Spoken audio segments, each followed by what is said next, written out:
Hey, everybody, welcome back to another episode of the Women's Maximum Fitness Podcast. So as promised, I have Hailey Wegner back. We had her on the show in the springtime, I think it was late spring, and you were going to get your registered dietitian's license. And here you are as a registered dietitian. Congratulations. Yes, ma'am. Thank you. So we are going to cover some diet fitness myths today. And I'm really excited, especially for women, because there's a lot of information out there. And so we kind of want to dispel some of the things that people hear a lot or try to incorporate and give some correct information. So let's see.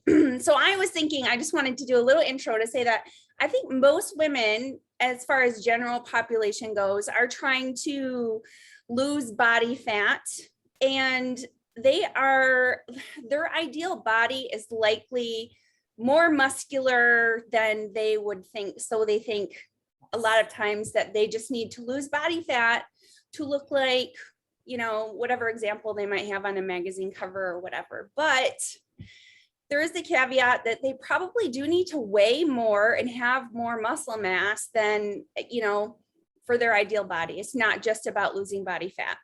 100%. Yeah. I was thinking, I think I mentioned this on the last podcast, how, you used to have like Nicole Wilkins and some of the other Olympians on the covers of these like shape and fitness magazines. And, they looked like anybody who was a female would be like, oh, I totally would like to look like that. Mm-hmm. But it's years and years of training that, created that physique. And they're just kind of in their off season with a little bit more body fat on. So they don't look as muscular, but they're actually quite muscular. Right. Yeah. So, anyways, all right. So the first one that I want to talk about is something that I know I've experienced myself because I grew up in the 90s. And that is women need to eat 1,200 calories to lose body fat or to lose weight. 100%. And that is, I get it still today. I get it when clients sign up and they explain what they have been doing. And I'm actually going to back up and touch on the point you made about women likely needing more muscle to fit into the body shape that they're wanting to. Yeah. But I have people who sign up with me, and a majority of the reason that someone in my space would hire a nutrition coach is because they have been trying things by themselves and then they ultimately weren't working. And so reached out for help to say, this is what I've been trying and I haven't been seeing the results I want. Like, what am I doing wrong? And like 75% of them fall into this category of they've been habitually dieting, eating way too few calories. And when they see the prescription, the amount that I want them to eat, they're like, whoa, I cannot do that because that's the calorie amount I imagine would make me gain weight. Right. So to back up to what you were mentioning before, that a lot of women who have this idea in their head of what they want to look like or how they want to perform in the gym, or even if they have health indices that they want to achieve, more often than not, the way to get them to that goal is to add more metabolically active tissue. So like lean muscle mass, which means that someone who wants to be the shape of, someone they see on the magazine, 99% of the time, they need to be adding muscle in order to get to that shape. And not only will that help the shape of the body once you get to that goal range, it helps you be able to drop fat mass because you are adding metabolically active tissue where the amount of calories that you need in order to be able to lose weight increases, and you can eat in a caloric deficit more easily. Yeah. So a diet that would have otherwise been not helpful becomes helpful when you have this metabolically active tissue. So this process of getting someone from eating way too little to eating enough and becoming the shape that they want is that first initial trust me, we have to be eating more than this. A lot of people struggle with that. And it's why I consider my position super valuable for people who are going through this, is that there's literally no way to get there unless you go over this hump of trusting. There might be a few weeks of bloating or your body just getting used to handling that amount of food. But once you get there, you start training right, eating more, and it's usually more protein and carbs than what a person was used to. Like the amount of fat that is in a person's diet usually isn't too far off from what we typically want to be eating. But once you get over that hump and the body starts accepting these calories, using them for non-functional purposes like exercising, like when the body can feel, this is a dumbed down explanation, but when the body can feel safe giving calories to an output like exercise instead of giving calories to one of our vital functions like keeping our heart beating, we will start to see great results. Yeah. I think it's a good analogy is, you put gas in the gas tank of a car and then you go drive the car. So you just have to trust that once you fill up the gas tank, you're going to now have, an instruction through a training program of how to use that gasoline, and it's going to fuel your workouts, and it's going to help, build muscle by repairing it during that breakdown process. So yeah, I mean, even the training aspect burns more calories because you're breaking down the muscle tissue and then it's repairing over, the next 24 to 48 hours. So the calories will get used. And a lot of times, I think we're going to talk about too, people focus so much on the scale weight, but once you get through these little, like you said, like inflammatory processes and everything else, things kind of even out, and the car is running like the machine is supposed to, but you have to trust that process. Absolutely. A lot of people figure that maybe they're not exercising enough or they need to be burning more calories. And I like the analogy you use that it's like putting gas in a car or putting like logs on a fire. We need calories every day to walk and breathe and blink and all of these vital functions, even digesting food, it requires an input of calories. So when I dumb down the concept of starvation mode, which is what people go through when they are not eating enough and they can't lose weight and they feel like they're in this plateau, it's the dumbed down version is basically that the body is utilizing all calories for these vital functions and is holding on to weight as a safety mechanism of, if I can no longer fuel these vital functions, I'm going to need to pull from something. So I'm going to store this weight to make sure that I have that reserve. Yeah. That's essentially what happens. So you need to get the body to accept these calories and to start using them more so that it can feel safe in letting go of those fat stores. Absolutely. So, 1,200 calories, sometimes at the beginning, if you have a smaller person who is trying to lose body fat and they might have to eat as low as that to start in order to then continue adding more calories in as they're building more lean muscle tissue and working harder in the gym. So it's not necessarily something that is off limits, but there's just been this myth, I think, for the longest time, that most women like, oh, I'm going to go on a diet. It needs to be 1,200 calories. And it really, what it needs to be is customized to the person. Absolutely. Yeah. That's another good point is it's with people now accepting more health information from nutrition coaches and things like that.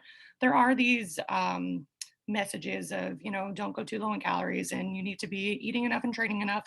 But I can't forget that once you get to the moment of utilizing all these calories, there's going to be the dip back down. In order to lose weight, we have to get into a caloric deficit, but building back up to a optimal and functional amount of calories before we get there is what's so important. Yeah, absolutely. And, another caveat would be contest prep. Towards the tail end of contest prep, a lot of times calories can dip very low, but it's definitely not a place where you want to hang out. Right. So not healthy. All right. So you see this a ton on social media that you need to cleanse or detox before you begin a diet to reset metabolism and prime the body for fat loss. Yes. I really can't give more information on this than the fact that we have a liver and kidneys that does the work for us. Like any amount of detoxification that we try to do in addition to what we're already doing is just getting into that dangerous mode of, like, again, low calories, or people who sell these juice cleanses and cleanses like that are often not very healthy, like a little bit of a high sugar, low protein diet. And there's no good reason to do that. The weight that you might see come off during that time is just because the calories are so low, and so you drop some water weight. But it's a marketing scheme most often, Yeah. not at all optimal or necessary. I think it's kind of playing with people's emotions, because most people use the scale as their main tracker of if they're losing, because a lot of people say losing weight, and we really know what your goal is: to keep muscle or lean tissue and lose body fat. So you're not Right. losing body fat. That process doesn't happen that quickly, and what you're going to see is a drop on the scale.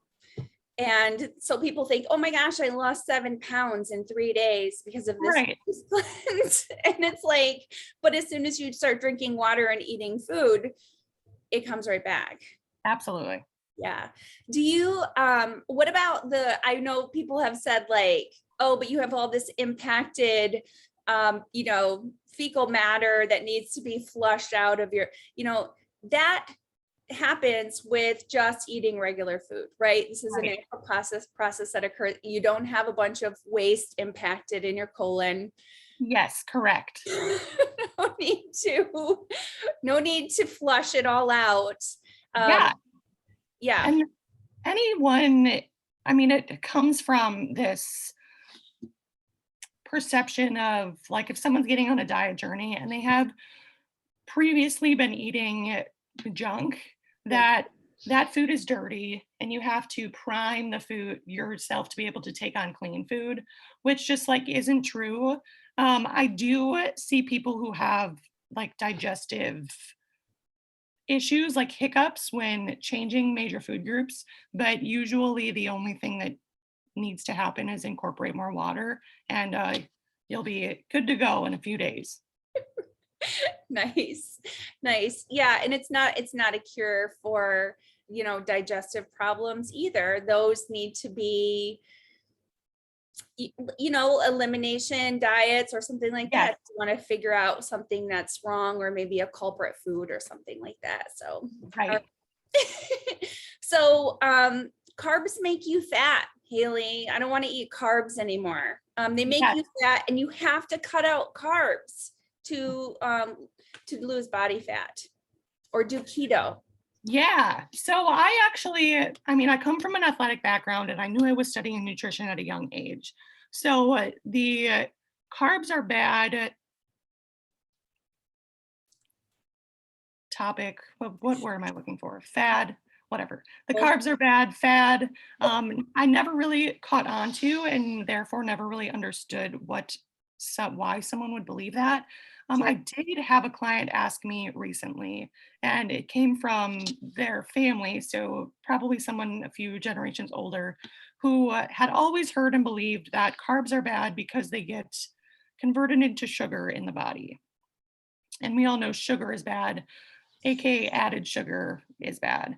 Um, most to all people need to cut down on their sugar intake in America. A lot of people who are dieting might not fit into that realm of people, but everything that we digest can be turned into sugar in the body, outside of fat. But protein, carbs, like anything that goes in the body, will be broken down to its singular nutrient that travels into our bloodstream. And sugars are just one of those things. Carbs being bad because they get converted into sugar in the body, I can understand why that's a marketing scheme that like took off because it sounds so dangerous, but that is what is supposed to happen. And we do need a decent amount of carbs. A majority of our nutrient intake percentage wise should be from carbs for even optimal brain function. Um, Glucose is the only fuel that red blood cells in the brain use. So that enough is reasons to continue to eat carbs, but it's super important for muscle function too. We hear that protein is the like king of nutrients when it comes to building up muscle, and it's important, but you can have all the protein in the world in your diet, but if you are starving yourself of carbs, you have the potential of losing out on muscle mass. So carbohydrates, it's another thing that clients are confused about when they see a meal plan or a macro allotment that I give out and see how many carbs are in it. Super, super important for all these optimal or necessary functions of life, like our organs, but for maintaining muscle, having energy, being able to get through workouts as well. Yeah, absolutely. What would you say if somebody was like, I need to do keto in order to lose weight? Why do people think that? Keto is, I don't know when it started to become a weight loss diet. I think it is because water follows glycogen in the body. So if we eat a big carb meal and the next day we're up a bunch of pounds, that's not because we're up a bunch of weight and fat. It's because water follows glycogen in the body. So carbs being the primary source of glycogen, when we eat carbs, we hold on to more water. Yeah. That's true. It should be true. It's important that that happens. When you don't have carbs and you start filling with fat and protein, you'll lose some glycogen in the body. You'll lose some muscle glycogen until the body starts to build some back up, but you'll drop a bunch of water weight. Yeah. It's so the initial like, oh my gosh, this is working, I dropped a bunch of weight, is from losing water. If it continues to work, I would imagine it's just because you are in a caloric deficit and then losing weight. But keto is only suggested and proven as effective for people with epilepsy. It's the process that I was talking about before, where glucose is the main fuel source for the brain. I don't know the exact science, but there's something in the brain of people with epilepsy where the sugar can trigger seizures. So if they go to a keto diet, they have less incidence of seizures. There is no other reason why anyone should do a keto diet. It's not effective for weight loss, and it is certainly not something that should be used long term unless you have a medical reason to do so. So the initial weight loss is water. If you continue to see weight loss success on keto, it's because you're in a caloric deficit, but you're not optimally fueling your body for your metabolism speeding up or for being able to perform in the gym unless you do have an ample amount of carbs. And often when those foods get reintroduced back into the diet, you gain weight back. Yeah. I mean, it's not a sustainable diet. Nobody wants to stop eating carbs for the rest of their life. And, what was I going to say? Something else about it, but it's just, yeah, I'm like, I can't imagine not eating carbs, not having, you just wouldn't have energy for anything. Right. As well, like you said, as an athlete, we understand the importance of carbs because we use it to fuel our workouts. Most of us are eating quite a bit before and after our training. So Right. you don't think about, even when you're doing prep, that's the last place you pull it out because you're like, I need this for my workout, Mhm. Yeah. So I don't know if if it took off simply because it gave a direction for how people can cut more carbs out of their diet. yeah. Like instead of just aimlessly pulling from wherever you think you should, you just simply Yeah. throw them out. I don't know Well, if that's why, or the satiety of the diet itself. sure. Fats are the number one nutrient that helps us stay full. Yeah. So not feeling hungry while in a caloric deficit might have been Yeah. the pull, but being hungry during a cut is actually a good thing. Like you want to know that your body is still metabolically active and searching out for fuel sources, more or less. it's an important thing to monitor when you're cutting. Yeah, and just to be in tune with your diet, your body, to know what that feels like, hunger cues and everything. When Yep. you're dieting, you do want to know, like, oh, I'm hungry, because I think a lot of people don't even know what that feels like because we eat all the time. Right.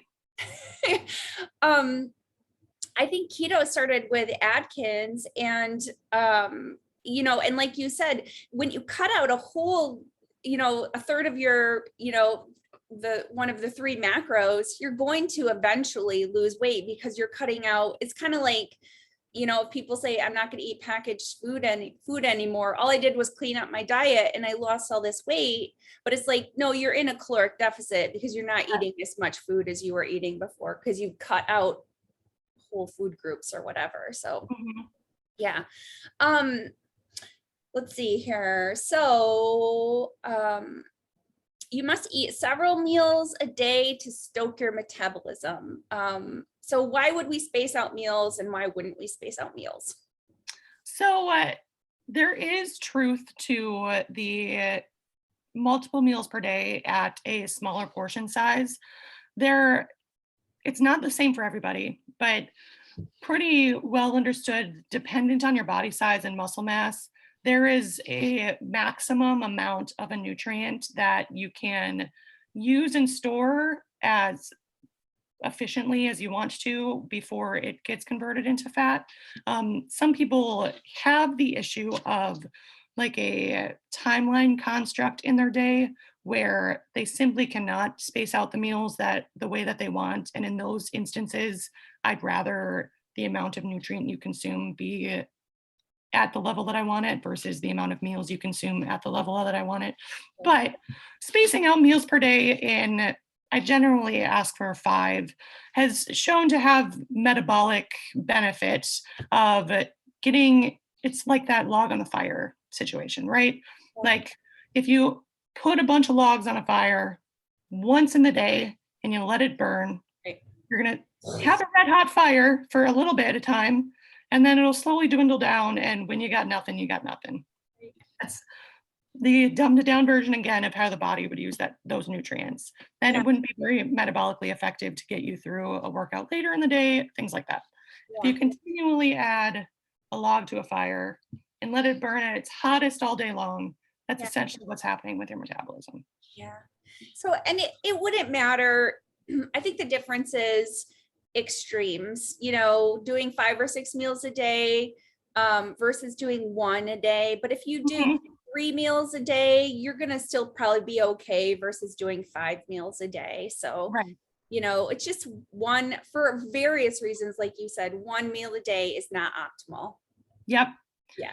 The other part of that argument is shown in research that any allotment of time over 4 hours, you start to feel the physiological impact of hunger, and you'll get irritable, your blood sugar drops just by a hair, and you tend to overeat at the next meal after 4 hours. And it's the other reason why 1 meal a day isn't probably very optimal is you tend to really pack in a bunch of food at a time, or you just can't get enough because that's only 1 meal time and you'll get stuffed before you meet your day's worth of food.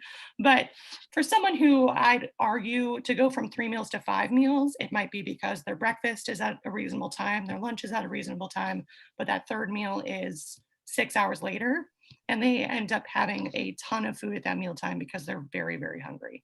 And so that would be a reason why splitting it up, trying to get even a liquid meal at some point in the day would be helpful to get to that last meal without overstuffing.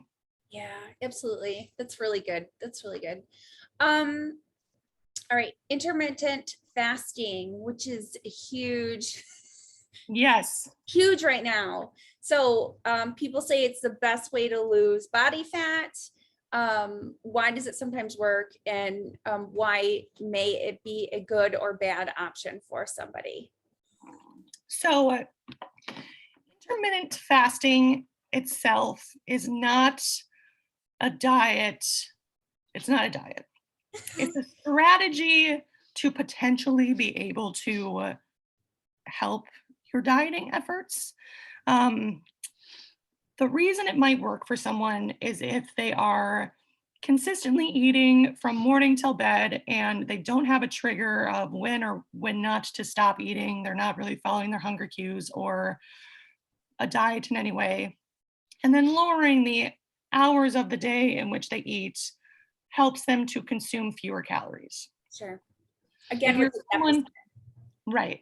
Yeah. If you're someone who's following a diet already, you're meeting nutrient needs and watching what you eat, maybe tracking your macros, shortening the amount of eating hours in your day has no benefit if you're going to still eat the same amount of food. Right. The extra 3 hours of fasting has no metabolic benefit. The only reason that that's effective is if you're a person who, by the strategy of shortening the eating hours, means that you would eat less food, eat one meal fewer. And even that isn't often a huge beneficial strategy because your body will adjust and your hunger cues will adjust, and you'll want to continue to increase the amount of food you eat in that smaller amount of time. But it's also a lot of times when people come to me that have been trying intermittent fasting and don't get enough food and need to go through that process of building their metabolism back up, like I was talking about in the beginning, my first suggestion would be to quit the intermittent fasting, give yourself more meal times per day, and that'll help increase your metabolism. Yeah. Yeah. Very good. All right. Um, you can't eat 2 hours before bedtime or it'll get stored as fat. Carbs eaten late in the day will get stored as fat. And then how should you optimally appropriate your food around bedtime? So that's a great question. It's super dependent on the individual. Sometimes I'll have people track blood sugar and see if there's any reason why carbs before bed is a bad idea. So, our insulin and blood glucose regulation for most people is pretty on point. There are some people who might have some sort of diabetic tendency or blood sugar issues where they would have to watch carb meals before bed. A majority of people, especially a majority of people in fitness, don't have to do that.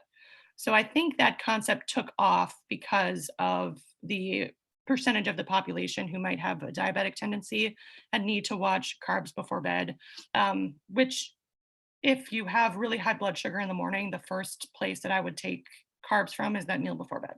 Yeah. Otherwise, carbs are great. Still for diabetics, even diabetics have to eat carbs, people.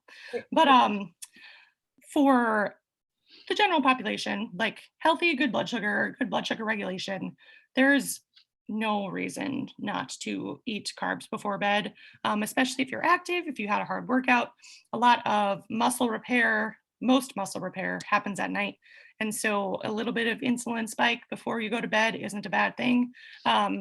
And eating up until bedtime also isn't a bad thing. I have heard that you shouldn't eat up to 2 hours before bed or an hour before bed. I don't know where that came from. I don't know if it's another intermittent fasting sort of strategy, like trying to lower the amount of hours in the day that you consume food. But there's no reason not to eat before bed. Yeah. Your I think, digestive system will work just fine when you're sleeping too. what about the people that say that that's going to get stored? Like, because you're not using it, the carbohydrates are going to get stored because you're not using the carbohydrates. Well, that is where my little snippet of muscle repair can come into play. So, cell regeneration, muscle repair, all of these good things that we need to happen in order for us to continue lifting and getting stronger and grow muscle happens in our sleeping hours. The majority of it happening in our sleeping hours. So, our body is working pretty hard at night, and those calories won't get stored as fat. Okay.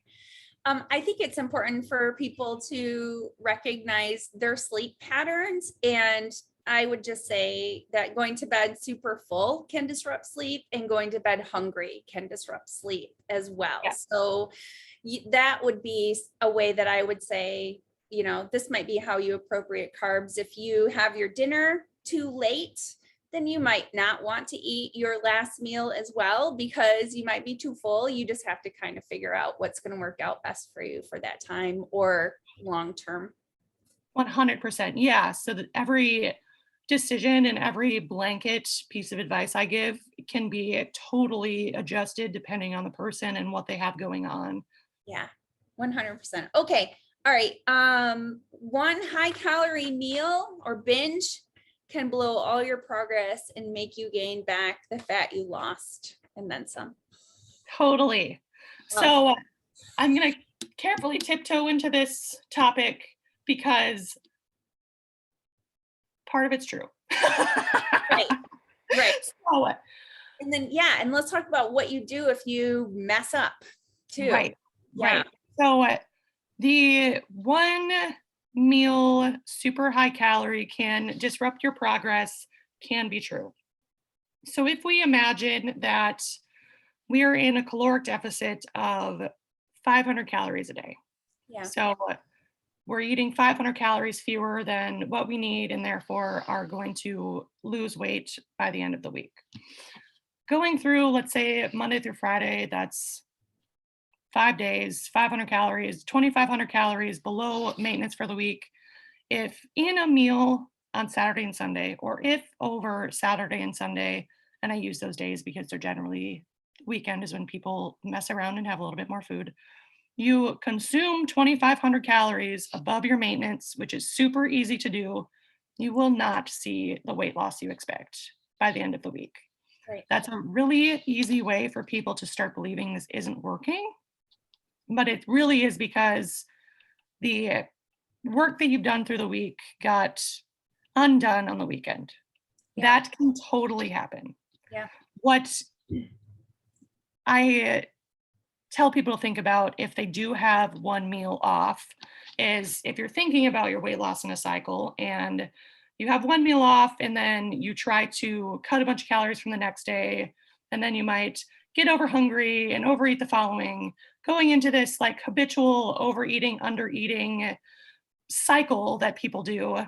If you look at I'm doing this and imagining that there's a chart. The 500 calories under for the whole week, and then you might have a spike, and then you go down and then come up in a spike. That's not going to be as consistent, and as you're not able to predict what may or may not happen if you just get back on to your program. Yeah. Just get back onto your diet. Yeah. Just get back consistent with what you have been eating. Eventually, over the course of the next few days, it'll level off. You'll feel a lot better.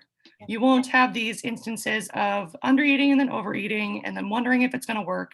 It will work as long as you just get back on. Yeah. Also true for a majority of people who incorporate cheat meals or a higher calorie meal that isn't too far over calories, that you'll still maintain in a deficit and you'll see weight loss. Yeah. So to stress about it, to make things worse by over exercising and heightening that stress response doesn't help at all. Yeah. I think it's important for people to understand too that it might not be as bad as they think it is, because Yes. so sometimes when you overeat, I think it does take, like in one meal, especially if it's a high fat meal, it's going to be a lot easier for it to be stored. Right. You know, but if you overeat with one meal, the body is crazy how it wants to, remain homeostatic. So you're going to, it's energy, right? I mean, I remember, I think I've told this story before, that I ended up having a binge on Cadbury cream eggs the week before my before my show. And Yeah. I'm like, I remember I was like, I'm just going to go to bed. I'm just going to forget about that I even did this. And my body was on fire because of the carbs. Yes. And your body will adjust in that way. You'll end up moving more because it is energy. And, your body kind of compensates. Whereas when you're in a deficit, you tend to move less and you tend to slow down. So even without, trying so hard, like if you weren't trying to actively burn off these calories, your body is finding a way to burn off these extra calories because Yep. it's like, oh, wasn't expecting this. We gotta, we gotta figure this out. Yeah. So And someone who is doing a more or a less aggressive approach to dieting can also be reassured by the fact that people who are aggressively dieting, like a contest prep, they have high carb, high calorie, high fat even meals incorporated into their dieting program because, like you said, every once in a while the body does need that uptick in energy in order to keep you moving and exercising and losing weight appropriately. So to stress out about one meal is not worth the issues that would come from additional stress anyway. Under eating and over exercising isn't worth it. Just getting back onto the program, you might even find you look way better. I don't want people to think that when they're on a diet, you can't ever have a cheat meal because it's going to undo everything either. I think, like we said, going out, having a portion controlled burger and fries and, a couple of bites of dessert or whatever is going to give you a little bit of motivation that you can keep going with this, and it's probably going to give you a little bit extra energy for your leg day the next day or whatever it is. So it's not like when you're on a diet, it's easier to track when every day is the same, but every day isn't going to be the same, 100%. And that's another topic too, where there's a lot of polarization in the fitness industry of that a diet has to be clean foods only. And I'm someone who doesn't believe in that you can have your favorite foods incorporated into a strategy to help you continue to lose weight or gain muscle or be the body size that you want. So that's another way that it can be dangerous, is if you hold off all of your favorite foods until you're able to have a cheat meal and then you overeat, when a strategy that could also work would be to incorporate your favorite foods into the program. Yeah. And I think this is where a coach can come into, can really be helpful because you're going to be able to have somebody show you how to incorporate those foods. I know the greatest joy that I have gotten from working with clients is when they're like I had 2 slices of pizza, even like maybe the night before a check-in, they're like, we got pizza, and they're like, and I'm still down half a pound. How, it's mind-boggling to them that if you don't overeat and you just portion control or even track, you don't always have to track, but track a swap or whatever. Yep. Like, I can't believe I'm eating the foods that I want, that I love, and I'm still making progress, Yep. That's a concept that I've been running into a lot more and plan on speaking about even on my own page, is that people, I don't know what the psychological process is of why this is true. I'm really into psychology and try to dig into the psychology of why things happen in people's brains the way that they do.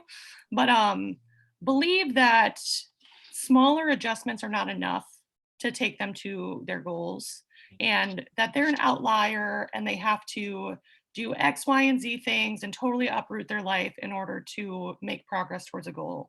And one of my favorite things, like you were saying, working with clients, is when they realize that they're making changes and they're mindlessly going through their day by picking up habits that are considered healthier and seeing progress, that they don't feel like they are putting all conscious control into losing weight and it's just happening for them simply because they're making these swaps or these habits that don't have to feel so intentional, where they're still enjoying life but seeing progress.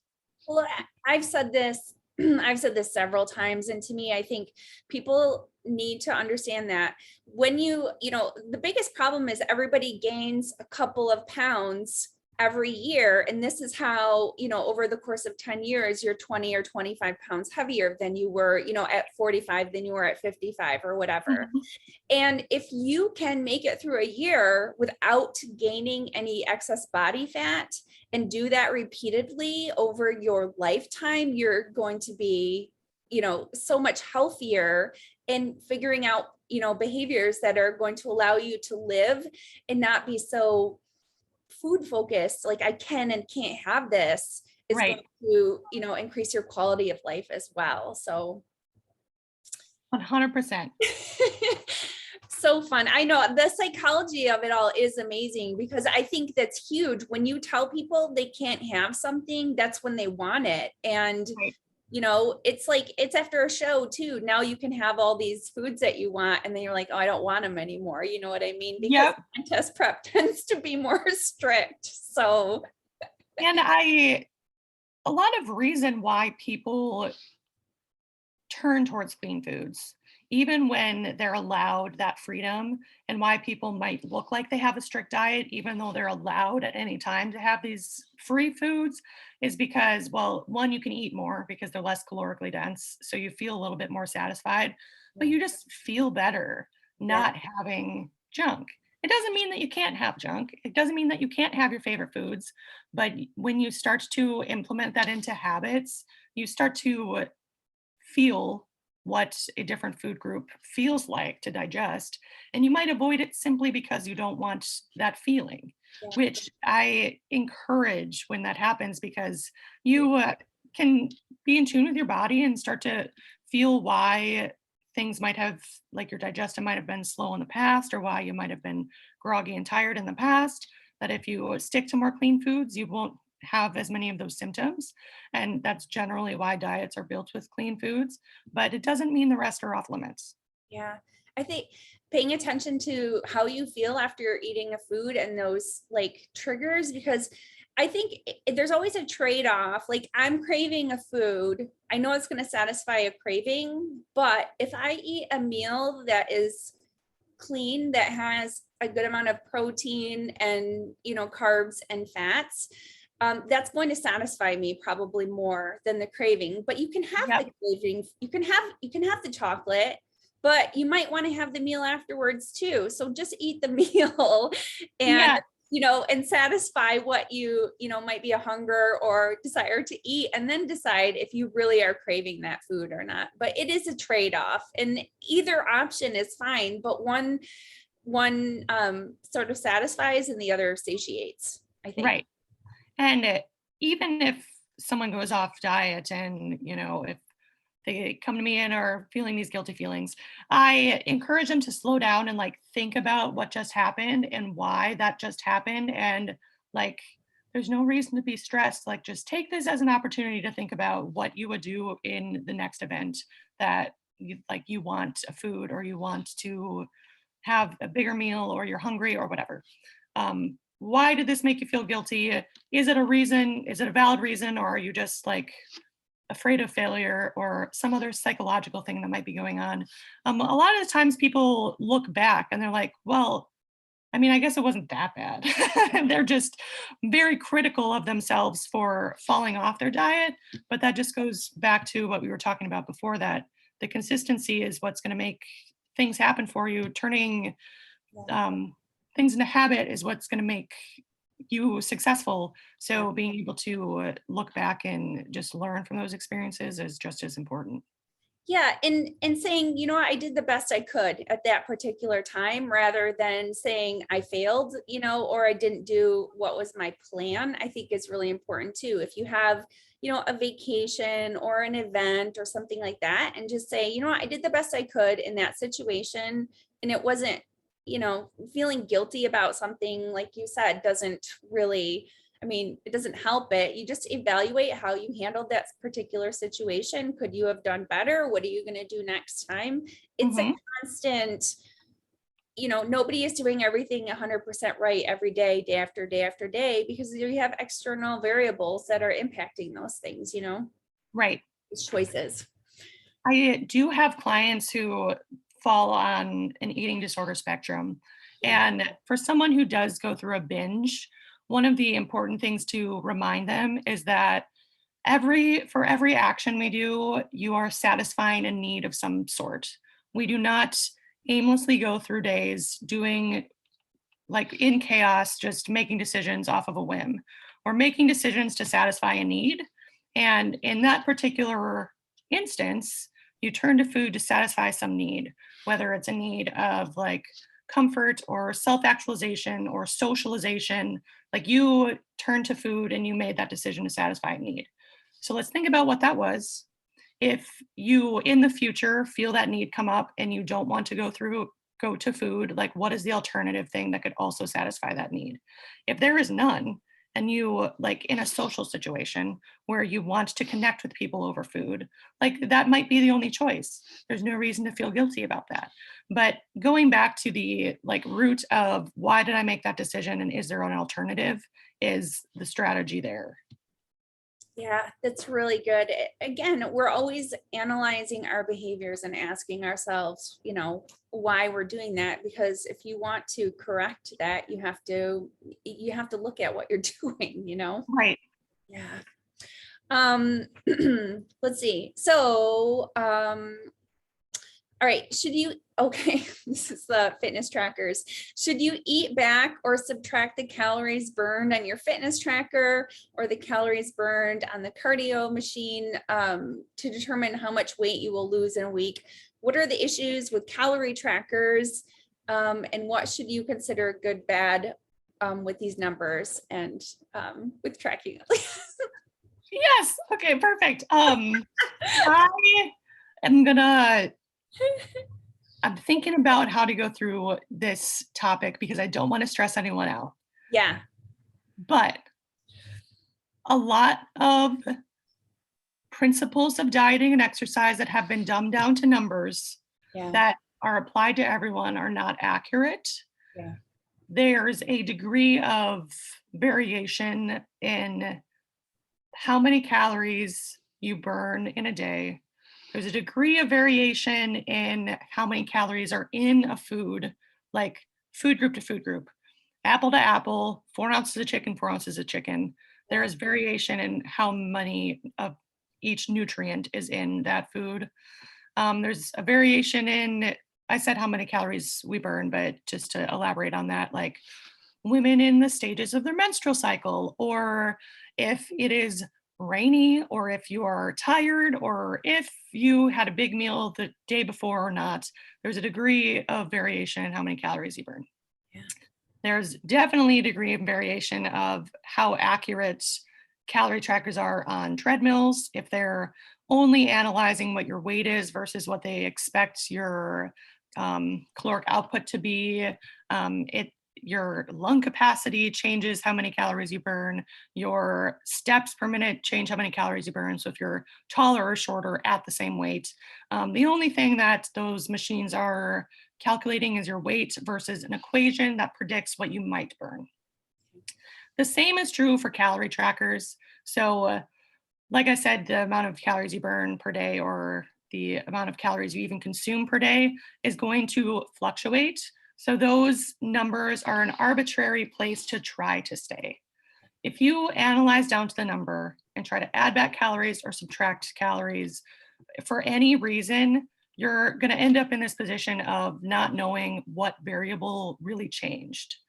If you try to stay consistent on your macros as close as you can, if you try to stay consistent on your expenditure of workouts or cardio or whatever it is as close as you can, not worry so much about the numbers, you will be much more successful.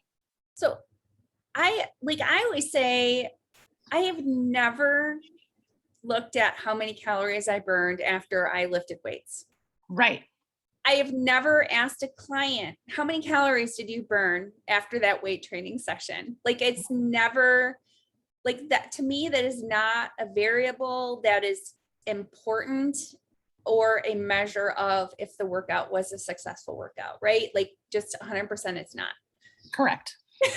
So if you're consistent with your diet, I think the best variable is not really like you know, people who are doing more of a macro matching or whatever. Tracking is great. I think that works out really well, and you want to kind of stay within your parameters, like you said. As far as cardio goes or total energy expenditure, I personally like to have clients count steps, because steps are going to be more consistent of a measure of energy versus, you know, how many calories you burned on the treadmill when you walked on it for 30 minutes. Because like you said, that could vary from treadmill to treadmill, Right. from day to day, you know? So to me, those are better variables. I think I do like tracking macros and food. I think those are where numbers can be really important, but you don't have to do anything with adding or subtracting your, you know, workout calories. I would, Totally. yeah, like I would make a note of, you know, oh, I went to a spin class extra today. You know, you tell your coach that, or you make a note of it. So yeah, that's probably why, you know, I might be a little bit more down on the scale this week. I did actually burn some extra calories, but the number, you know, like we were saying, there's so many other variables there. The actual number, you just, it's not in a fishbowl. Like this isn't exactly how many calories we burned in this particular period of time. Absolutely. And I don't think we'll ever get to that technology. Honestly, there No. is no way to stress about, no reason to stress about the numbers. Yeah. It's funny because I mean, like you said, you know, if we overeat or eat a little bit more one day, you know, you're going to burn more calories the next day because you've given yourself more energy and you're going to move more. The more you're in a deficit, the less you're going to move. And I really think the best way to track that is counting your steps throughout the day. And you're going to be able to see if your activity level is changing. Right. Yeah. Okay. Let's see. Maintaining weight and maintenance calories are the same thing. What are the concerns with, well, let's talk about that for a second. Cause I think, you know, you see people on Instagram, they are very lean toned, these girls. You know, maybe they put out what they're eating and, so they might be in a chronic deficit to maintain that body weight. That doesn't mean that is their maintenance weight. Correct? Right. Yes. So what are the issues with, you know, not taking, you know, diet breaks or trying to maintain a weight that is lower than what your body's set point is? So that can go back to the conversation we were having earlier about the 1200 calorie diets. Once you get down to a particular weight and are eating to get down to a particular weight and want to stay there, let's say it is at 1200 calories. If you continue to eat at that caloric level, you're really backing yourself up against a wall to not be able to perform optimally or continue to lose weight. You'll get into this situation where any calories over this 1200 will start to get stored because the body is, like I said, backed up against a wall, crisis mode, like we don't have enough energy to sustain life. It will freak out. So the issues with trying to maintain a lower body fat or lower body weight for a long period of time without intentionally doing some sort of diet break or coming out of calories, that calorie level intentionally, not trying to put on a bunch of weight, is if you get tired of dieting or if you have a week's worth of vacation, or if there's any reason why you go above that calorie level, you'll gain weight and your body will hold on to it because it's in a position of not feeling like it has enough energy anyway. Yeah. So you'll end up in the position of, hey, I'm eating 1200 calories regularly and I am either putting on weight or holding weight when I'm trying to lose more. And the only way to get out of it is to come back up into, like what we said would be maintenance weight or maintenance calories, is building back up to your needs. Yeah. And your needs can be calculated, or it can just be through the experience of adding food back in to where you are functioning optimally, you feel good, your body is not holding on to food after one bad meal. You can come back to a consistent point and maintain your weight with ease, more or less. Yeah. This is where I think weight training comes into play because you are like you said, adding lean tissue and allowing your body to eat more calories long term versus dieting down to your ideal leanness. And then just, I feel like, again, with the car analogy, you're just stepping on the gas, like stomping on the gas pedal. Eventually you're going to, you run out of gas and burn out because it's just too much stress on the body.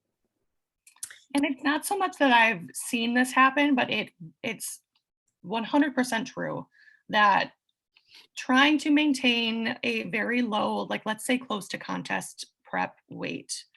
And even if you continue to weight train and exercise and you think your protein's high enough, but you're just not eating enough, you might maintain that weight, but you will lose muscle and you will gain fat. Yeah. You might maintain that weight, but you don't have as much metabolically active tissue.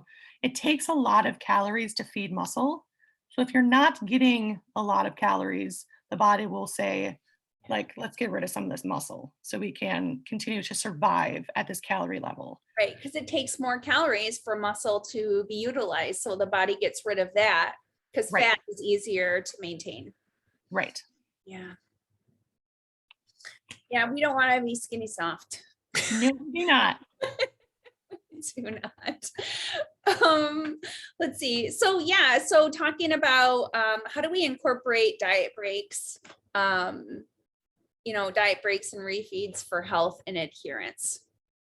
So that will depend totally on the person, on different factors of their life, different variables of their own ability to adhere, things like that. But either written within the program or knowing that we have an end stop goal, like this amount of time before we have to reverse out of this cut, we would incorporate something like a diet break or free meals or a higher calorie meal or refeed.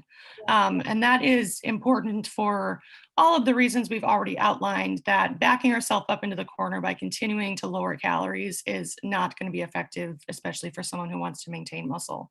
So these higher calorie meals, refeeds can be either incorporated on a regular basis where you know that you can look forward to a refeed every week. That strategy works pretty well for people, or just by experience and feel. Like when someone starts to get really in tune with their body, they can note that like, this was a really low energy week and I need to step out of it for a second. As long as 14 days I've done diet breaks, but even something like 2 to 3 days of higher calories, you can either track or go untracked, can help you continue to be successful in a cut. I just wanted to share that something that has worked out very well for me personally is kind of working things around my menstrual cycle. And some people don't like the idea of, I'm not in the, bulking and cutting phases of active bodybuilding anymore. And it's more healthy lifestyle. And I think for women a lot of times who are trying to maybe lose body fat or just be healthy, you can do 2 weeks or so of, a more stricter diet and then go into a little bit more of a surplus as you get closer to your menstrual cycle, and sort of back off training. That's what I do just for, sort of what I think is long-term, because as you get closer to your menstrual cycle too, you kind of need more calories. Your body's burning more calories. It all works out very well if you are in tune with, those phases of your cycle, I think. So you can do a 2.5 weeks and then another, week that is a little bit higher calorie, and then you can kind of get back on track. That's what I like to do. Love it. All right. So we talked about this a little bit, but all you have to do is eat clean to lose weight. Let's talk about intuitive eating, tracked and untracked eating as ways to diet, and how do you pick what's best for your goals? So what is this concept of all I have to do is clean up my diet and then I will lose weight? Does that work? So that is something that I would consider more like an intuitive eating strategy. Intuitive eating is a term that started to come up with the Health at Every Size campaign that, of course, the word diet in and of itself gives a negative connotation, that we need to be fueling appropriately to our hunger cues. And I think those concepts are strong, they're valid. But a lot of times, people who are trying to do things themselves or are trying to see success don't know why something might work and something might not. And the variables outside of just eating clean or being in a caloric deficit, like um, our genes, our hormones, our blood work, our environmental factors, stress, like concepts of our life that have nothing to do with our food choices also play a role. So on being not knowing what those variables are and being unable to analyze them by themselves, intuitive eating isn't a strategy that generally works for people who are just getting started.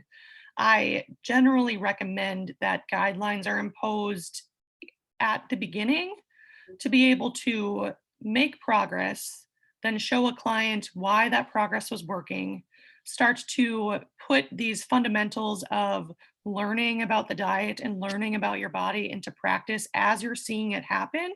So then I can incorporate the education of like, this is why this amount of carbs works or is best for after your workout. And this is a protein source. These are the other foods that are also protein sources that could work really well here. Once you start to, when you start with imposing those guidelines, then incorporate the education. You can start to liberalize the things that fit into those guidelines. And then you'll be able to approach food and dieting with a more intuitive perspective.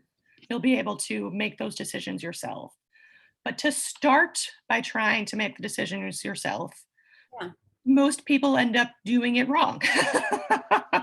Well, it's pretty easy if you put it in this perspective of, like, have you ever worked out before? No. All right. Well, I want you to go into the gym and intuitively train. And Exactly.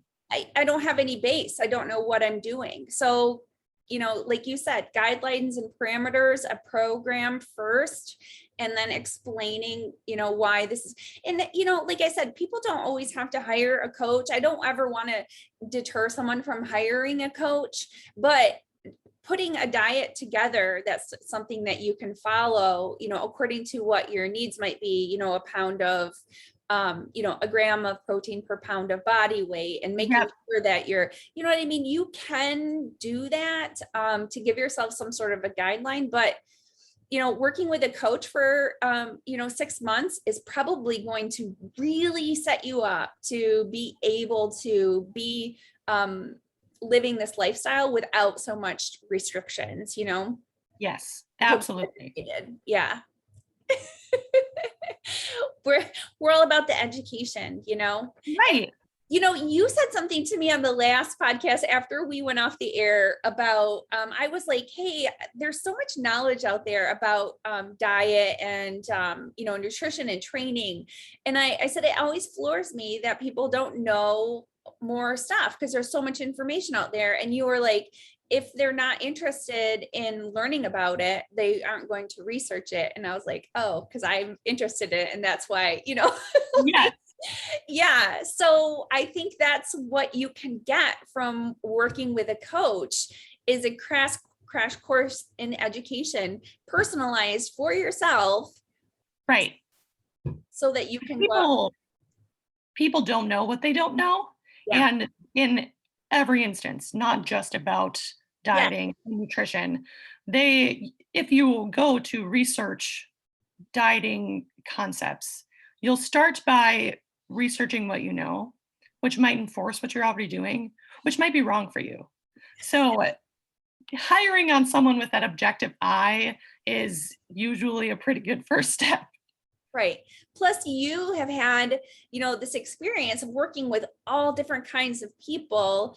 And so even though you get a ton of blanket information, who to apply to which person, according. Absolutely. Yeah. I think that's one of the biggest reasons I believe that registered dietitians specifically who have all this education like need to get into this space. Like we need to, ward off the health coaches or, whatever title people get, is because there is a ton of information that I get from a client, from my education, from everything that I know about nutrition and fitness. And I'm pulling together a ton of variables to be able to translate it into a message that you can understand and that you can implement, that I know is going to work, but the reasons why are very, very complex. Like, we'll get to that later. So, like, there is a lot of information and a lot probably does apply to a person, but to be able to sift through what does or does not work or what should or should not be started immediately is a super advanced concept. Well, and having that athletic background too, the athletic space and the bodybuilding space is so much different than the Gen Pop dietitian that works at the hospital working with, people who are obese or whatever. And I'm not saying that they don't know what they're doing, but I think it's better because you are coming at it from both sides of this spectrum. It's like this exercise variable, having knowledge about how to build muscle is super important because that is the driver of this change in your body, increasing your metabolism and everything else. So I remember a couple of years ago, I was talking with John Dewitt and I was like, I want to go back to school. Like, should I be an RD? And he said, you learn a ton of extra information that isn't applicable to what we're doing in this bodybuilding space. And he said, so, you learn business concepts at hospitals and there's just a ton of extra stuff. So, you have a ton more tools in your arsenal as John does as well. So that's what I think is wonderful about hiring somebody who is an actual RD, because there's so many things that you can pull from that somebody who's just researching one specific topic is not going to always know. Right. Yeah. And that is super true. Like, I went into dietetics knowing what I wanted to get out of it. And if I hadn't, I wouldn't have the passion that I do about the field.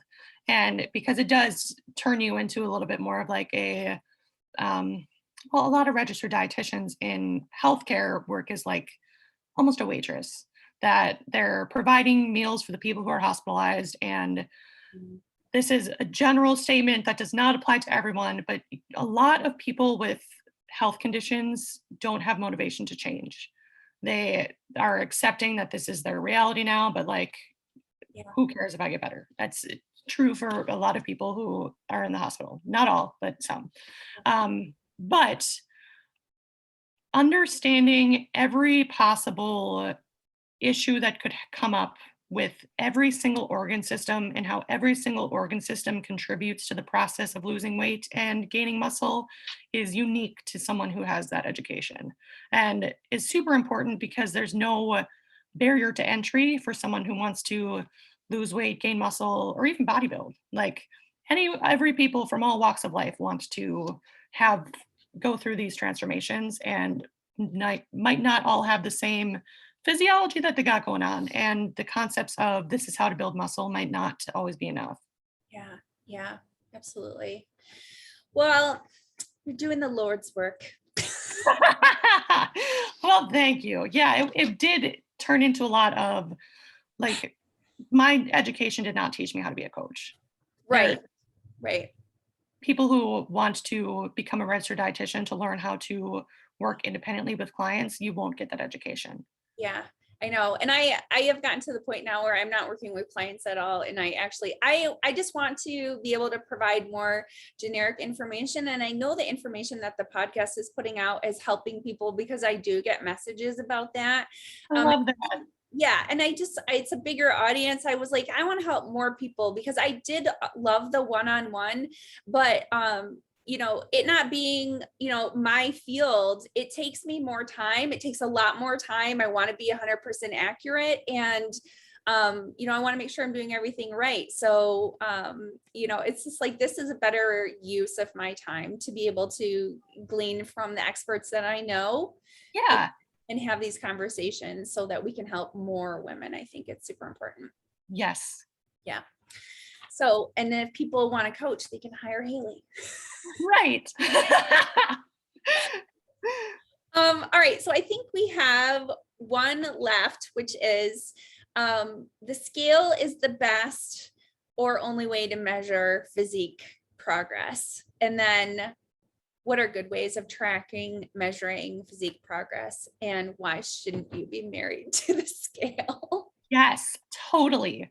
So, like, bare bones explanation of the scale is that it measures our relationship to gravity. It tells us how much of our mass is being pulled towards gravity, right? And not all of that information is useful because it doesn't determine what our body composition is or is not. Yeah. So, for people who want to go through a transformation to, even if their only goal is to lose fat, if you are building up metabolic tissue, active muscle, you will burn more fat, but that does not necessarily mean that the scale is only going to drop. So your weight can fluctuate with, like I said earlier, if it's raining outside, if you had a high salt meal the day before and you're holding on to more water, if you didn't eat as much the day before, if you had a hard workout and your muscles are inflamed, the scale will do its little dance and go up and down based on a variety of factors. But even if like you were to somehow control all of those, improving your body composition is more important for health and it's more important for aesthetics than seeing your weight go down. And even if you think about it the way that I described it before, that if you were to maintain a very low weight at a very low amount of calories and we're only concerned with staying at this weight, over time, your body will start to give up muscle in order to be able to store more fat because more it's less energy for the body to be able to hold on to fat. And nobody wants that. So, other parameters that I have clients look at to measure their progress is one, strength in the gym. Yeah. If your strength is increasing, not every day, but if your strength is increasing generally, if you track the trends, you know that you have more muscle, more active tissue. Yeah. Next, being pictures. Yes. Some people hate taking pictures of their body before they're proud to show it off, but week to week, you'll be able to look back and see the differences.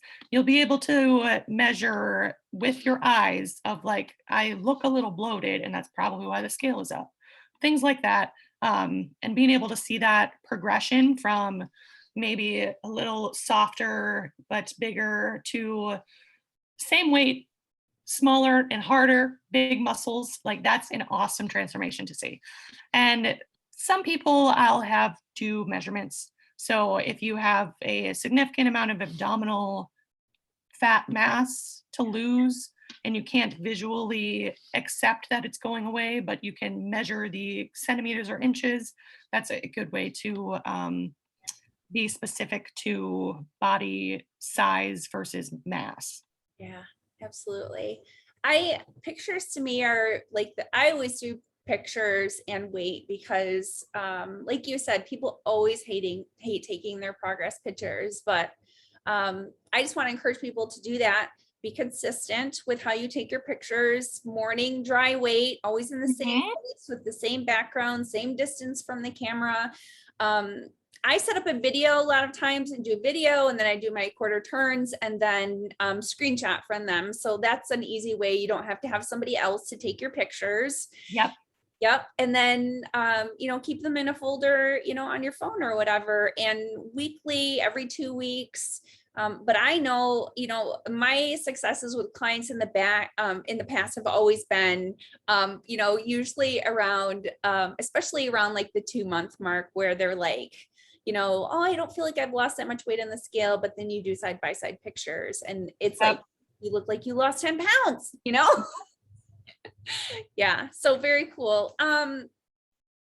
Let's see, what is wrong with, body fat measuring methods? So people want to know, like, I get this a lot too. They're like, what is my body fat percentage or whatever?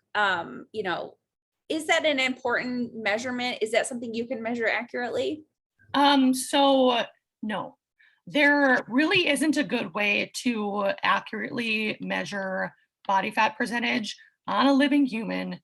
Every single device that is created or that had been created for that purpose, like let's say bod pod, InBody, Exo.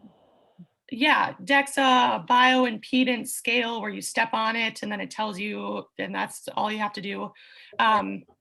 Right, or one of those was drafted using an equation that they being the scientists who created it, figured was representative of a majority of the population, which is not all, using things that they knew to be 100% muscle or 100% fat. So I think it was even like for hydrostatic weighing, which is like a age-old way to determine someone's body fat percentage. They use like dead cow carcasses and they like trimmed off the fat and put it on the machine and was like, here machine, this is all fat. And they put it into an equation. Long story short is there is a huge degree of variance of how accurate that is. For even a DEXA scan, if for 2 standard deviations, so I think that's 95% of people, so there's still 5% of people who are outliers, a given measurement is off by plus or minus 3% body fat. So I should back up and say DEXA scan is considered the most accurate of any of the resources that could be used. Other measurements are even less accurate, so have like a plus or minus 5 or 8% body fat differential. So even if a DEXA scan gives you that you're 20% body fat, you could be 17 or 23% body fat. For only a fraction of the population that's true for, the other are even further away. So that's a pretty big range. That's like a decent amount of body size that you could be altered. And it also doesn't take into account how hydrated you are.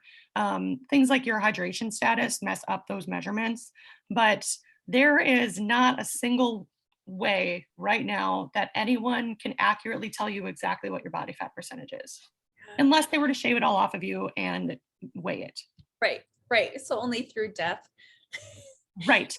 Yes. So don't waste your money on those scales that measure your body fat because they aren't accurate. And it's going to drive you crazy, I'm sure, because it'll be different all the time. And you'll think you're making progress in your pictures. Why isn't your scale reflecting it, you know? Yep. Yeah. Even like I know people who do InBodies frequently and use it as, they know it's inaccurate, but like a general description of how they're doing.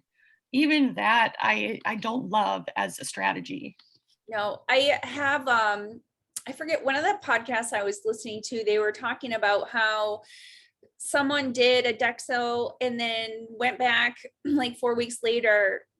Even the tech who performs it can make a difference between the outcomes of how it's done. They were saying that you would have to have the same person do it, same time of day. You have to, there's all these other variables that also impact the inner variables of how the scan actually works. So, and it's expensive, right? I think they're expensive. So, Right. I want to say in the past, for prep, I have done the good old fashioned what is the pinching? Fold. Yeah. Fold. And not to get a body fat percentage, but to have a benchmark and watch body fat drop, not just by skin fold millimeters, which again can change according to hydration, menstrual cycle, all that stuff. But if you have 3 fattest places that you're pinching, you should be able to over time see those decrease, and you can use that as a measurement as well. Yep. Skin fold is relatively accurate. The issue being that like practitioner to practitioner who performs it will get different numbers. Like you said, if you're bloated or holding underwater, you'll get different numbers. If you pinch like a centimeter below where you pinched before, it'll be a different number. But that is like the closest you can get to shaving your fat off and weighing it. It's been being able to squeeze it and see how much is there. Right. But you also can't be too overweight because you can't get accurate grabs either. So Right. there's also a limited population who that will work for as well. So yeah, super overweight people too hold a lot of fat mass intermuscularly and even in their organs. So you wouldn't get an accurate weight or Yeah. fold. Yeah. Yes, it definitely wouldn't take that into consideration. So,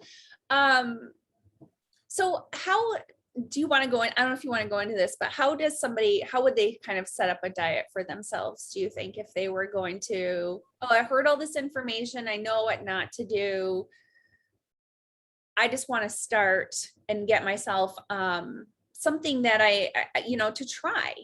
Yeah.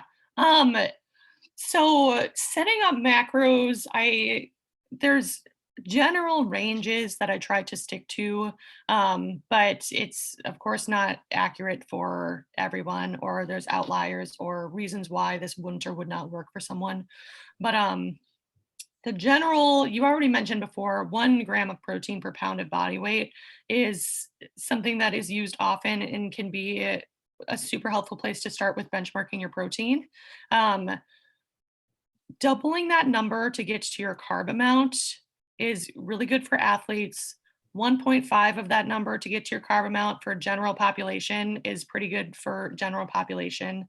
And then a fat amount of around like 40, 50 to 60 grams, depending on what you're already doing, Yeah. is a pretty good place to start. I think that's perfect. That's exactly what I do. And I think if anybody wants to, for my clients in the past, I will do an assessment form and they'll tell me what they are eating. And a lot of times I make a diet based off those macros, also based off what they have been eating. Right. For the most part, their foods are, I try to stick to like, I'm saying at least 60% clean. You know what I mean? So yeah. So, I mean, you can even do that, track what you've been eating for a week and then kind of match that up to the macro parameters that Hailey just said. I think that's a very good start. How much weight should one lose per week to optimize fat loss and preserve lean tissue? Good question. Oh, I love this question because I get people all the time who are like, I only lost 0.5 pounds. Why isn't it working? That's great. That's a great amount. General recommendations are no more than 2 pounds a week to know that you are sustainably losing weight that will not get added back on with a food increase, that you can pretty much, depending on your body frame already, that is primarily fat mass. More likely amount is a 0.5 to 1 pound per week range. Yeah. And I know people are like, cry, because that means my goal of 15 pounds is going to take me 15 or 30 weeks. Like, yes, it will. And you'll find that you have a lot better success on keeping it off. You'll find that you are enjoying the process and living your life. And 30 weeks is going to go by like nothing because you don't feel like death. And I mean, I already said enjoy the process, but learn a little bit more along the way. You have energy. The 0.5 to 1 pound per week range is a great, it's not no progress. That is a great amount of progress.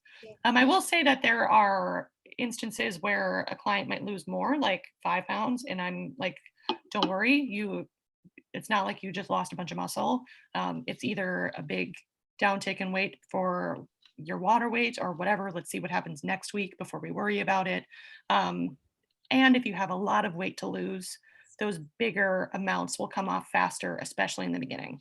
Yeah. But once you get to a sustainable weight range and you want to keep going, that 0.5 to 1 mark is a good mark. Yeah. If you're the average person who has between 10 and 30 pounds to lose, you're going to, like you said, I think it's going to be a half a pound a week or whatever. And it will be more at the beginning. But if you're somebody who has 100 pounds to lose, you could be losing, 3 or 4 pounds in the, at the beginning in a week or something like that. Right. So, but it's definitely, you are losing lean tissue if you are, a 150-pound person and you're dropping 5 pounds every week. Or, you're dehydrated. I don't even, I can't imagine if week after week you are dropping 5 pounds. So I think what you said is super important for people to think about as well. 15 weeks is going to go by.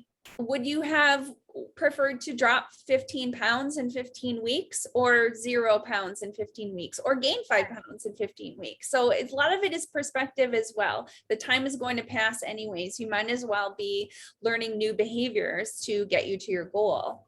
Right. Yeah. And same is true for if someone has a goal date, like let's say 2 months from now, I want to drop 30 pounds. And that's just not going to happen. It's not realistic. A lot of people take that as a sign to not even try, where, like you said, the time is going to pass anyway. Why don't we get closer to that goal and try our best?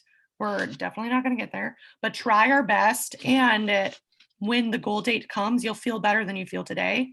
And we can keep working towards, the goal physique you have. Right. I think it's really important to not marry your happiness to a goal date or a body size or a physique or a scale number or whatever, because most of us have been different weights or unhappy with our bodies at some point in our life. And getting the body that you love does not equate that happiness. So that's an internal thing. I just want to say, a lot of people are trying to fix something on the outside, fix something on the inside with something on the outside. And there are so many of us in the industry that have realized that, the gym has become more of an outlet for this mental or whatever that we're dealing with. And the physical changes on the outside were side effects of us healing things going on in the inside. Right. Yeah. I talked to you on the fact that, like, I don't identify as someone who like really believes in like the intuitive eating that's going on, or like health at every size is a concept I can get behind in some situations, but there are reasons to not be at an unhealthy body weight, right? So I like tiptoe the line, but to want to change your body composition doesn't have to come from an unhealthy place, but a lot of time it does.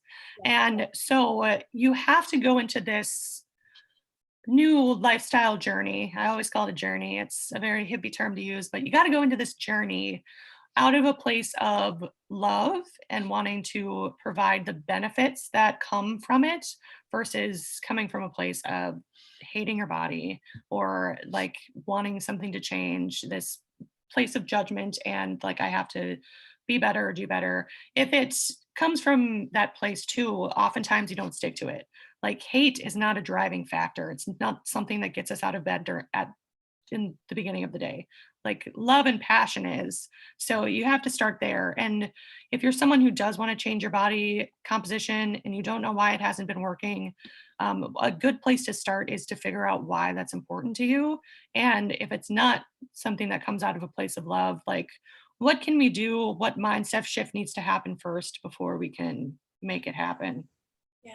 Well, on that note of love too, I think we realize when we aren't taking care of our bodies, we're not nurturing ourselves and we're not loving ourselves. And then that's where that guilt can come out in the form of, emotional eating or whatever. So when you nurture your body, there is a happiness that comes from that because you are being good to yourself. And maybe it's hard for people to understand what they deserve, but that's something to work through mentally as well, because the behavior towards yourself will reflect that love. Yes. Yeah. Eating, or even as drastic as eating disorder behaviors, never has to do with the food. Like people have eating disorder behaviors because something else is happening, what makes them use food or a lack of food as a tool to get whatever is happening over here out of their mind or to cope with it, like whatever the case may be. Like the actual food and the exercise is never like the trigger. There's something else going on. So that is all to back up and say like the holistic view of why you're trying to embark on this journey is very important. Yeah, you have to know your why. Oh, that's so great. Let's see here. Was there anything else I wanted to talk to? So I just want to warn people, and we have talked about this. So we're talking about diet myths if it's too good, if it sounds too good to be true, there are no magic pills, right? There aren't. How many people do you get asking you about what supplements they should take or if they should take a fat burner, All of them. Right.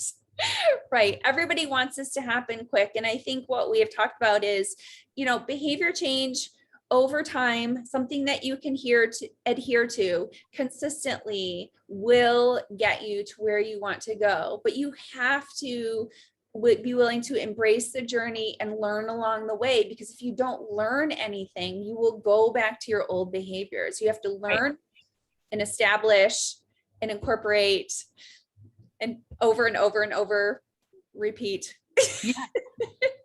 And that's the hard thing for people to wrap their mind around. And I think it comes from the belief of, or like maybe the psychology behind, like, if I see the results, I'm more likely to stick to it. And so you have to go through the hump of the first few weeks of maybe not measuring or not taking a lot of stake in what is or is not happening. Like this, we're only starting and it's only going to compound from here. Then you'll start to see the results. You'll love how you feel and you can keep going. Yeah. I think in the first couple of weeks, the things people notice is the feeling, especially if you are eating a lot more whole foods. You're just not going to feel as junky as when you were fueled by Pop-Tarts. Right. Yes. So different stages along the way, but yeah, just to encourage you to keep going. And if what you're doing isn't working, reach out to somebody like Hailey, who is going to set you up for success, because I think you would agree too that especially with your general population, and like I said, my goal with the podcast, I want people to be able to figure this out on their own. So if you can give them tools for a period of time, that's worth investing in yourself to learn so that you can have a happy, healthy rest of your life. And stop being like, oh, maybe that's my solution because that seems like that's quick or that worked for this person or whatever. A coach is going to help you with truths to figure out what's going to work for you. Yeah. And that's something that I preach all the time, that my goal for every single client is that they graduate out of our relationship, that they feel that I no longer provide benefit for them because they know what to do. So that's the goal of starting with a nutrition coach, and something that I think is very important. The only long-term clients I have really being ones whose short-term goals fluctuate. So someone who has a competition or then wants to grow muscle or then wants to cut muscle, or not muscle, cut weight. But those people who have more long-standing short-term goals, even they, at some point, I want to incorporate the education for when they get to a point of like, all right, I'm chilling, like I'm going to just live my life. They know how to do it in the way that will sustain life that's best for them, and they don't need me anymore. Yeah. And there are different seasons to life, and when different things crop up, then it might be time to seek out a coach again and say, hey, this isn't working for me anymore. I'm not really sure why, or something drastically changed in my life and I need some help figuring out these new variables. And I think that's a good time to reach out to a coach as well. So totally. Yeah. Awesome. All right. Well, people can find you where are all the places that they can find you? I am most represented on Instagram. I'm at Hailey_IFBB_RD. I have a company Instagram, which is at Royal Figures NT. I'm on Facebook. I don't use it. I have a website, royalfiguresnt.com, and I have to get a TikTok. I'll get a TikTok someday. Find me on TikTok. I don't know when that'll happen. This has nothing to do with anything we were talking about, but business and being an entrepreneur and business strategy is something that I've been studying for a long time. I have a certificate in it and continue to, take business courses. And I'm seeing more and more that like the word digital marketing is just being replaced by TikTok. Like businesses are like, you don't have a TikTok? And I was such a I'm not going to waste more time on another social media platform. I was so hesitant to this change, but it's becoming one of those things where I'm like, anyone who has a business has a TikTok. So I don't know what my handle is yet. I'll let you know. I think that's hilarious. I realized this when like John Jewett started a TikTok, and all he does is little training clips, like little exercise, like this is how you perform this exercise. And I thought, oh, that's, but he works with a guy, Mark Fox is the guy. If you want to learn more about digital marketing and stuff like that, Mark Fox works with like Trained by JP, John Jewett, hypertrophy coach, Coach Eugene Tao, like all of these really big names, helping them with their like, they all have like subscription websites and stuff like that. Yeah. So that's what he does, a lot of that marketing type stuff, digital marketing type stuff. And it's really fascinating. He puts out some really good content. So yes. Yeah, but you have to figure out your little niche for all of the, if you're trying to grow, your business. Right. My main thing now is because my YouTube, like I put these videos on YouTube and they get like 5 views. No, it's like, yeah, 5, but it's like, I think moving forward, I'm going to probably just put clips because I'm trying to drive people to the listening platform of the podcast I prefer.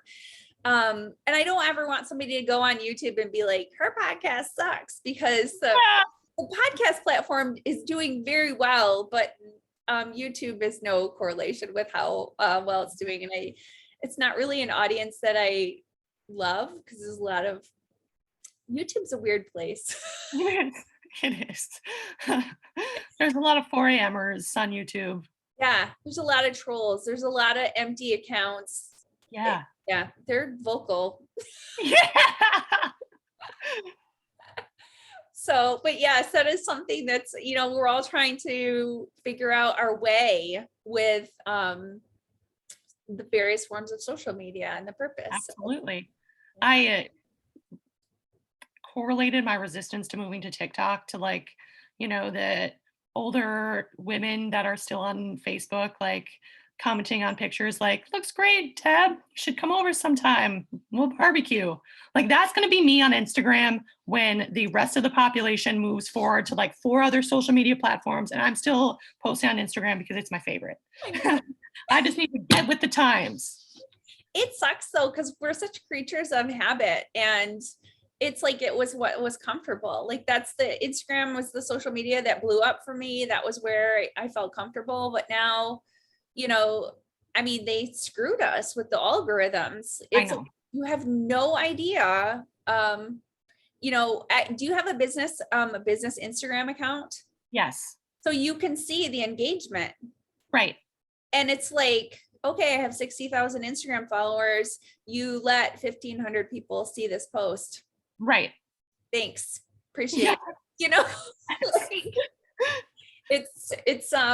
And it's not about like the likes. It's about the fact that it's like, oh, I was really hoping I might help somebody with this, but whatever. Right.